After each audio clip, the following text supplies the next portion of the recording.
جب بھی کوئی سائل کسی سے مانگتا ہے تو دو طریقے ہوتے ہیں. کچھ سائل ایسے ہوتے ہیں جو کوئی بات نہیں کرتے، سیدھا کے ہاتھ پھیلا دیتے ہیں. ایک تو سائل یہ ہے. اور سائل مانگنے والے جو بڑے اچھے طریقے سے مانگنے کا بھی فن جانتے ہیں تو ان کا طریقہ یہ نہیں ہوتا کہ کسی کے آگے جا کے بس ہاتھ پھیلا دیں. پہلے وہ اس کی تعریفیں کرتے ہیں،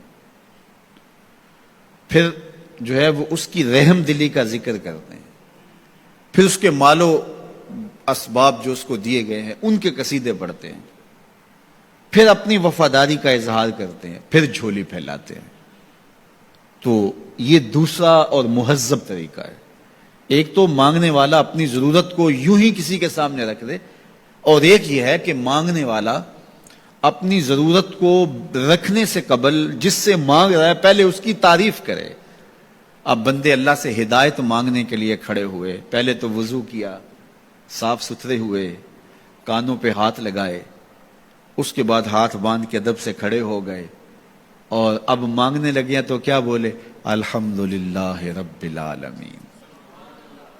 وہ آتے ہیں نا مانگنے والے دروازے پہ تو کہتے ہیں دوبارہ وسدہ روے، فلاں ہو فلاں ہو، وہ تعریفیں کرنے لگ جاتے ہیں. تو یہ مرحلہ ہوتا ہے. ابھی اس نے سوال لب پہ نہیں لایا ہوتا تو گھر والا پہلے بچے کو کہتا ہے جا اتنے پیسے اس کو دے گیا. میاں وہ تو آپ کی تعریفیں کر رہا ہے، مانگ تھوڑا رہا ہے. وہ سمجھتا ہے جو تعریفیں کرنا شروع ہو گیا یہ مانگنے کے لیے تو کر رہا ہے. اللہ اکبر. تو جب بندہ الحمدللہ کہتا ہے رحمتیں اسی وقت برسنا شروع ہو جاتی ہیں. الرحمن الرحیم.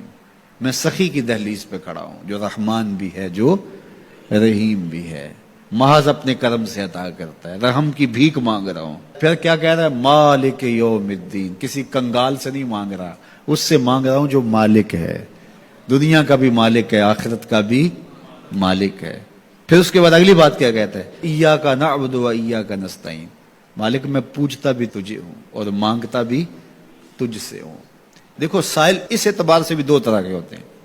ایک سائل ہوتا ہے جو بائی پاس پہ اترتا ہے، ایک کے گھر کے سامنے جاتا ہے، یہی طریقہ صحیح مانگنے کا، لیکن جاتا ہے کہ گھر کے سامنے تعریفیں کرتا ہے، اور مالک خانہ کو پتا ہوتا ہے کہ یہ ہمسایہ سے بھی مانگ کے آیا ہے، میرے گھر سے بھی مانگ رہا ہے، اگلے گھر سے بھی مانگنا ہے. تو وہ اسے تھوڑا سا آٹا دے دیتا ہے، 1 روپیہ دے دیتا ہے. اس کو پتا ہے اس نے پورا گاؤں مانگنا ہے، آدھا گاؤں مانگ آیا ہے، آدھا گاؤں اس نے ابھی مانگنا ہے. تو سارے 1 روپے دیتے ہیں. ایک تو سائل وہ ہے جو در در پہ جاتا ہے، اور ایک سائل بائی پاس سے اترا، وہاں سے پل عبور کیا، پھر گلی سے گزرتے ہوئے یہاں آیا، اور یہاں آ کے آپ کے ساتھ اس نے کہا کہ میں کسی در پہ نہیں گیا، آپ کے پاس آیا ہوں، اب آپ نے میری ضرورت پوری کرنی ہے. تو پھر 8 آنے 5 روپے تو نہیں دیے جائیں گے. پھر تو جو میری استطاعت ہوگی، جو آپ کی استطاعت ہوگی، اس استطاعت کے مطابق دیں گے کہ یہ سارا شہر چھوڑ کے آیا ہے، یہ کسی سے نہیں مانگتا، یہ مجھ سے ہی مانگتا ہے. تو پھر آپ اس کی ضرورت پوری کریں گے. اگر آپ کے بس میں ہوا تو مانگنے والا کیا کہہ رہا ہے؟ ایاک نعبد. یہ پیشانی کہیں اور نہیں جھکتی، وایاک نستعین. یہ جھولی کسی اور چوکھٹ پہ پھیلتی نہیں.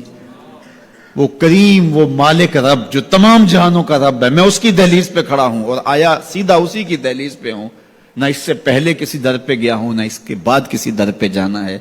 تو پھر مالک بھی کرم نوازیاں اور رحمتیں اس کی جھولی میں ڈال دیتا ہے. اب اتنی لمبی تمہید باندھنے کے باوجود مانگا کیا؟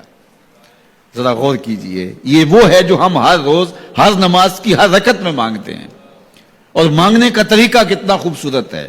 اور مانگنے والے یوں ہی مانگا کرتے ہیں. پہلے جس سے مانگنا اس کی تعریفیں کرتے ہیں.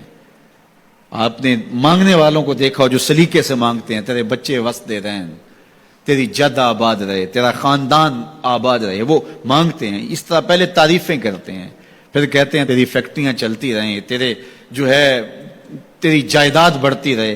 تو وہ اس کے خزانوں کا ذکر کرتے ہیں، اور پھر کہتے ہیں کہ یہ فقیر نہ مانا تیری چوکھٹ پہ آیا ہے، اس کی ضرورتیں تو پوری کر دے. اب بندہ بھی اللہ کے حضور جب حاضر ہوتا ہے تو مانگنے کا سلیقہ کیا ہے؟ سب سے پہلے کہتا ہے الحمدللہ رب العالمین. میں کسی کنگال کی چوکھٹ پہ نہیں آیا، تمام جہانوں کے پالن ہار کی چوکھٹ پہ آیا ہوں. اسی کی تعریفیں، اختیاری بھی غیر اختیاری بھی، واسطے کے ساتھ بھی بلا واسطے کے ساتھ بھی. اسی کی خوبی ہیں، سارے اسی کے کمال ہیں، وصف سارے اسی کے ہیں.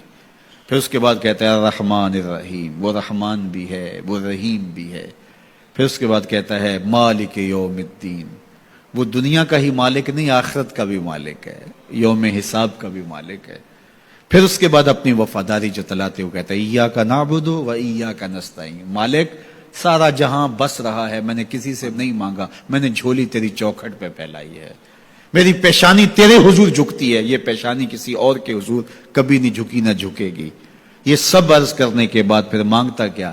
اہدنا الصراط المستقیم، مالک مجھے سیدھی راہ پہ چلا دے، میں تیرے حضور آیا ہوں، مجھے ہدایت کا نور عطا کر دے. انشاءاللہ یہ ہدایت کیا ہے اور ہدایت کی قسمیں کیا ہیں، اور پھر اس دعا کا جواب اللہ کی طرف سے کیا آتا ہے، اور بندے پہ کتنی کرم نوازیاں ہوتی ہیں، انشاءاللہ یہ مضمون کل ہوگا. اللہ مجھے آپ کو اپنی رحمتوں کے سائے میں رکھے.